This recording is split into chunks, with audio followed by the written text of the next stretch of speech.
Perth में India की team जो है पहली इनिंग्स में 150 पे ऑल आउट हो गई है। तो जितने जो सीनियर बैट्समैन थे उसमें से जाहिर है कि डिसअपॉइंट जो है ज्यादा विराट कोहली ने किया है। ऑस्ट्रेलियन क्रिकेट बड़ा प्राइड लेती है कि हमारे पास तो 2000 कैमरे होते हैं हमारे ग्राउंड में लगे हुए। ऐसे 2000 कैमरों का क्या फायदा कि जब इतना क्रूशल जो डिसमिसल होता है उसके लिए आपके पास रिक्वायर्ड एविडेंसेस ही मौजूद ना हो। एक बुरी बैटिंग परफॉर्मेंस, इस बैटिंग परफॉर्मेंस के अंदर केएल राहुल, ऋषभ पंत और एनकेआर की कुछ पॉजिटिविटी सामने थी। आउटरेजियस पंत की तो क्या ही बात करें यार, वो बंदा तो अजीब ही है। मतलब आप इतनी इंजरी से निकल कर आ रहे हो, एक ऑस्ट्रेलियन टूर से दूसरे ऑस्ट्रेलियन टूर पर आ रहे हो, लेकिन आप गिरने का नाम नहीं ले रहे। हाँ, गिरने का नाम आप जरूर ले रहे हो, लेकिन छक्के मारते हुए आप 30 के ऊपर गिर रहे हो। 108 पे आपकी टीम खड़ी हुई है, 6 विकेटें गिरी हुई है। कौन इस तरह के भयानक किस्म के छक्के मारता है? मतलब आप जस्ट लुक एट इट कि किस तरीके की अप्रोच थी ऋषभ पंत की और किस तरीके की अप्रोच थी बाकी बैटर्स। यशस्वी जायसवाल 8 बॉल ने 0 रन, केएल राहुल 74 बॉल ने 26 रन, ये अच्छी बैटिंग कर रहे थे और मुझे ऐसा लगता है कि केएल राहुल को गलत आउट दिया गया, ये आउट नहीं थे। अंपायर्स ने, थर्ड अंपायर ने खास करके ना कोई एंगल जो है वो चेक किया, ना कुछ, एक ही एंगल से देखा और दिखाया और जो है वो फिर उसके बाद आउट करार दे दिया। मुझे ऐसा लगता है कि केएल राहुल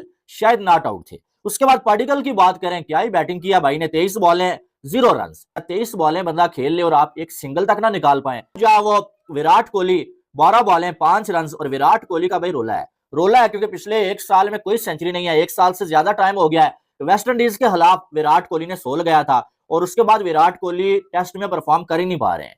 और एल की बात करें, 20 बॉलें 11 रन, 2 चौके लगाए, अच्छे नजर आ रहे थे, लेकिन इनको जो है वो मिचेल मार्श ने आते साथ जो है वो लंच के बाद आउट कर दिया। लेकिन a lot of credit and a lot of praise goes to this young boy called NKR Nitish Kumar Reddy. हालांकि ऑलराउंडर है, फर्स्ट क्लास का इतना एक्सपीरियंस नहीं है, इसके लिए ऊपर भी काफी स्क्रूटनी थी कि इसको जल्दी तो नहीं टेस्ट डेब्यू कराया जा रहा, लेकिन जितनी अवेयरनेस, जितनी अडेप्टेबिलिटी, जितनी करेज सिर्फ एनकेआर ने दिखाई है, आई विश अगर टॉप के बल्लेबाज भी दिखाते तो या कंप्लेक्शन ऑफ द गेम बिल्कुल डिफरेंट होता।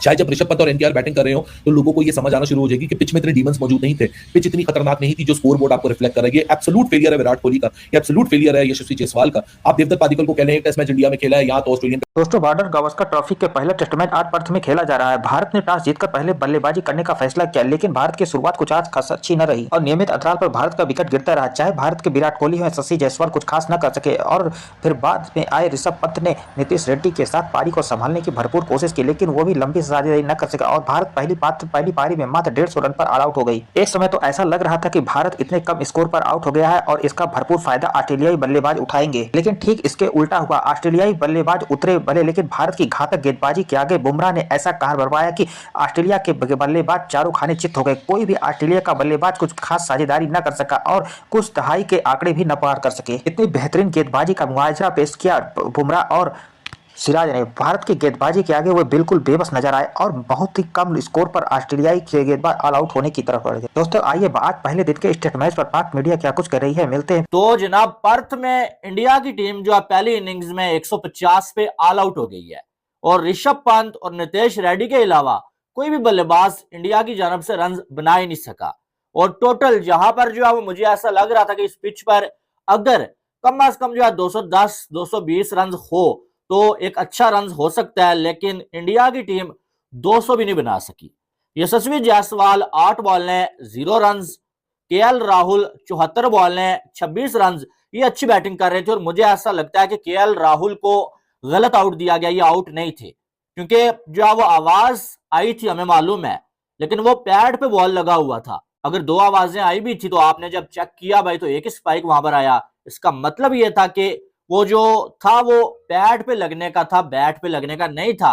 लेकिन अंपायर्स ने, थर्ड अंपायर ने खास करके ना कोई एंगल जो है वो चेक किया, ना कुछ, एक ही एंगल से देखा और दिखाया और जो है वो फिर उसके बाद आउट करार दे दिया। मुझे ऐसा लगता है कि केएल राहुल शायद नॉट आउट थे।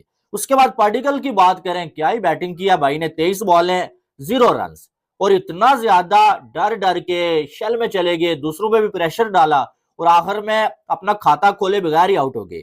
यार ठीक है कि आपका डेब्यू है, ठीक है मुश्किल कंडीशन है, लेकिन कम से कम आप जो है वो स्ट्राइक तो रोटेट करें, वो भी जो है वो आपसे नहीं हो पा रहा। 23 बॉलें बंदा खेल ले और आप एक सिंगल तक ना निकाल पाए, फिर क्या ही बोले। इनके आप डर के खेल रहे थे। बीच में जो है वो 1-2 बार ऐसे मौके आए कि वो चौके लगा सकते थे उन बॉलों पे, ड्राइव खेल के सिंगल डबल जो है ले सकते थे, लेकिन उन बॉलों को भी उन्होंने ब्लॉक किया। जब आप इतना जो है वो शेल में चले जाएंगे तो बॉलर्स फिर आपको नहीं छोड़ेंगे। उसके बाद जो है वो विराट कोहली 12 बॉलें 5 रन और विराट कोहली का भाई रोला है क्योंकि पिछले 1 साल में कोई सेंचुरी नहीं है। 1 साल से ज्यादा टाइम हो गया है। वेस्ट इंडीज के खिलाफ विराट कोहली ने 16 गया था और उसके बाद विराट कोहली टेस्ट में परफॉर्म कर ही नहीं पा रहे हैं और यहाँ पर बड़ी विराट कोहली की हाइप थी, लेकिन पहली इनिंग्स में विराट कोहली 12 बॉलों पे 5 और जो है वो क्रीज से बाहर खड़े होकर विराट कोहली उस पिच पे खेल रहे हैं जहां पर जो है वो अमूमन जो है बॉल आपको यहां से जाता हुआ नजर आता है। आप इस पे करते हैं कि आप जो थोड़ा पीछे रहते हैं कि ताकि जो है वो बॉल मुझ तक जो है थोड़ा सा जो है वो स्लो होके पहुंचे, या जो है बॉल आपको मालूम है कि जो बॉल जो है वो शॉर्ट बॉल आ रहा है और आप जो है वो थोड़ा सा जो है वो पीछे होते हैं कि यार हाइट कम आए बॉल का, लेकिन आप और ज्यादा आगे जाके खेलेंगे तो फिर आपको ऐसे ही शॉकिंग बॉल मिलेगा और आप उस पर हैरान होंगे। और वो कैच विराट कोहली ने दे दिया और समझ नहीं आया विराट कोहली को कि क्या हुआ उनके साथ। फिर जो ध्रुव जुरैल की बात करें, 20 बॉलें 11 रन 2 चौके लगाए, अच्छे नजर आ रहे थे, लेकिन इनको जो है वो मिचेल मार्श ने आते साथ जो है वो लंच के बाद आउट कर दिया। सुंदर को भी जो है मिचेल मार्श ने आते साथ लंच के बाद आउट कर दिया। अब उसके बाद पार्टनरशिप हुई है कोई जो 45 गावस्कर ट्रॉफी की जितनी हाइप बनी हुई है ना, मैंने इससे पहले कभी किसी टेस्ट सीरीज की इतनी हाइप बनते हुए देखा ही नहीं है। शायद इंडिया और पाकिस्तान के दरमियान कोई टेस्ट सीरीज हो तो उसकी इतनी हाइप बने, लेकिन इससे पहले कभी मैंने जो टेस्ट सीरीज की इतनी हाइप बनते हुए देखी ही नहीं है। हाँ, एशेज की थोड़ी सी हाइप बनती थी, लेकिन ये जो बॉर्डर गावस्कर ट्रॉफी है ना, इसने एशेज को भी पीछे छोड़ दिया है। और खास करके ये चीजें जब बंदा देखता है, बंदा बड़ा हैरान होता है कि कल जो मैच शुरू होने वाला है उसमें स्टेडियम में लाइव 85,000 से ज्यादा लोग India versus Australia test match देखेंगे और ये जो रिकॉर्ड बनने जा रहा है। इससे पहले कभी ऐसा नहीं हुआ कि टेस्ट मैच हो और जो है वो इंडिया पाकिस्तान का ना हो, इंडिया और ऑस्ट्रेलिया का, और उससे जो 85,000 बंदा स्टेडियम में बैठ के लाइव देखेगा। और सबसे बड़ी बात कि आप देखें कि पिछले दिनों में पाकिस्तान की टीम ऑस्ट्रेलिया में गई हुई थी, लेकिन ऑस्ट्रेलिया वालों ने इतनी जो है वो अहमियत पाकिस्तान की टीम को नहीं दी, बल्कि वो बॉर्डर गावस्कर ट्रॉफी की तैयारियां करने में लगे हुए थे। और इससे पहले भी कई बार हमने देखा, लास्ट टाइम जब पाकिस्तान ने ऑस्ट्रेलिया में टेस्ट मैचेस खेले थे ना, तो पाकिस्तान के मैचेस में इतना क्राउड नहीं आ रहा था। और सबसे बड़ी बात, जब पाकिस्तान गया हुआ था ऑस्ट्रेलिया में टेस्ट मैचेस खेलने के लिए, टिकट की जो प्राइस थी ना, उससे तकरीबन 200 गुना ज्यादा इस सीरीज में टिकट की प्राइस है। यानी कि इंडिया ऑस्ट्रेलिया के जो मैचेस हैं, टिकट्स की जो प्राइस है वो पाकिस्तान के अगेंस्ट जब ऑस्ट्रेलिया खेला था तो उससे 200 गुना डबल जो है वो टिकट्स की प्राइस है। आप अंदाजा लगा सकते हैं कि इस सीरीज की कितनी अहमियत है और इसमें इंडिया का कहीं ना कहीं बहुत बड़ा हाथ है। पहली वजह यह है कि भाई साहब, इंडिया जो है वो बार बार ऑस्ट्रेलिया में जाके ऑस्ट्रेलिया को हरा के आता है। इंडिया वो पहली टीम बनी थी एशिया की जिसने ऑस्ट्रेलिया में जाके सीरीज हरा दी थी, ठीक है। और दूसरी बात यह कि अब लास्ट 4 बॉर्डर गावस्कर ट्रॉफीज में इंडिया जो ऑस्ट्रेलिया को जीतने ही नहीं दे रहा है। वहां जाता है इंडिया, वहां जाकर ऑस्ट्रेलिया को मार के आता है, ऑस्ट्रेलिया यहां आता है तो यहां इंडिया ऑस्ट्रेलिया को फेंटा लगा देता है।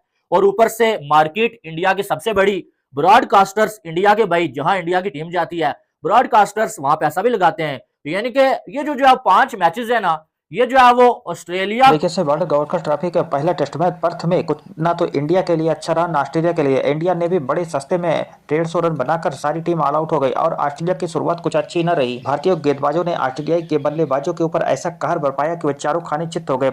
मैच शुरू होने से पहले ऑस्ट्रेलियाई कप्तान लंबी लंबी डींगे मार रहे थे कि हम इंडिया से नहीं डरने वाले हैं, लेकिन जैसा पहले दिन का मैच देखने को मिला है कि ऑस्ट्रेलियाई बल्लेबाजों के ऊपर भारतीय गेंदबाज पूरी तरीके से डोमिनेट कर रहे हैं और उनके ही देश में उनके बल्लेबाजों की एक न चलने दी। नियमित समय अंतराल पर ऑस्ट्रेलियाई बल्लेबाजी के विकेट गिरते रहे और कुछ खास वे साझेदारी न कर सके। एक समय तो लग रहा था कि इंडिया सबसे खराब बैटिंग कर रही है, लेकिन ऑस्ट्रेलिया की बैटिंग को देखकर लग रहा है कि भारत ने तो अच्छी बैटिंग की है। जिस तरीके से ऑस्ट्रेलिया अपने ही देश में चारों खाने चित्त हो गई है, ऐसा तो इसके पहले ऑस्ट्रेलिया के नहीं देखने को मिला। लेकिन भारत ने जिस तरीके से बुमराह और सिराज की घातक गेंदबाजी हुई कि किसी भी बल्लेबाज को कुछ खास करने का मौका ही ना मिला। एक एक रन के लिए वो मोहताज हो गए और अभी तक ताजा खबर मिलने तक 67 रन पर 7 विकेट ऑस्ट्रेलिया ने गंवा चुके हैं और कोई भी लंबा स्कोर नहीं कर सका है। ऐसा देखने में लग रहा है कि आज पहला दिन ना तो इंडिया के लिए बहुत अच्छा रहा और ना ऑस्ट्रेलिया के लिए। दोनों देशों के लिए नियमित अंतराल पर विकेट गंवाए और लंबा स्कोर न कर सके। तो इस तरीके की ताजा अपडेट पाने के लिए मैं चैनल लाइक और सब्सक्राइब करें। मिलते हैं नेक्स्ट अपडेट के साथ।